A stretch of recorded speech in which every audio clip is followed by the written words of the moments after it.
Polejte s náma zpátky domů do Miami s tím, že Filip nemůže chodit, jelikož má přetrhlé vazy. To, jak se mu to celé stalo, můžete najít na mém YouTube kanále. Každopádně mít berle a letět celý den přes půlku zeměkoule není úplně nejpříjemnější kombinace. Letadlo nám letělo asi v 6 ráno z Prahy, naštěstí jsme tam byli už noc dopředu. Každopádně funguje to tak, že když si čekujete kufry, tak požádáte o asistenci a oni v podstatě k tomu zranění nepotřebují žádný jako doklad ani potvrzení, takže jsme si říkali, co by se stalo, kdyby jsme si pokaždé vzali prostě berle a jenom se nechali jako vozit na vozíčku. A tímhle samozřejmě nechci přivolávat další zranění, ale to bylo tak dobré mít tu asistenci. My jsme prostě přeskočili všechny řady, co tam byly na kontrolu, prostě v letadle jsme byli první. Vtipná věc bylo, že přes ten rentgen musela projít i celá samotná dlaha, i berle, i vozíček, protože my s Filipem co tam určitě někde schovali bombu a drogy. No, první let byl do Paříže, asi 2 hodiny, celý jsme ho prospali, dokonce jsme tam seděli sami, takže úplná pohodinda. No a v Paříži už se Filip vozil jako úplný kráter na tomhle elektrickém autíčku a já jsem jenom jako běhala za něma. Ale prostě podívejte se, jak sam jede, jo.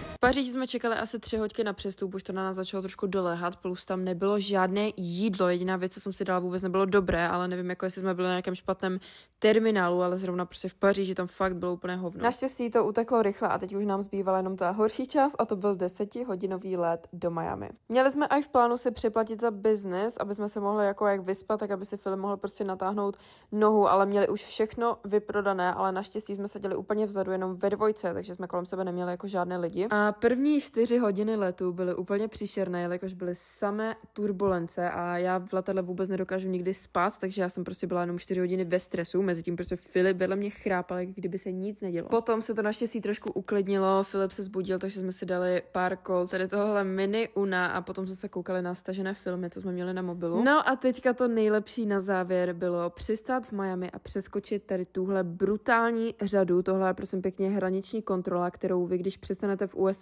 tak můžete v ní strávit klidně i 3 hodiny, ne víc.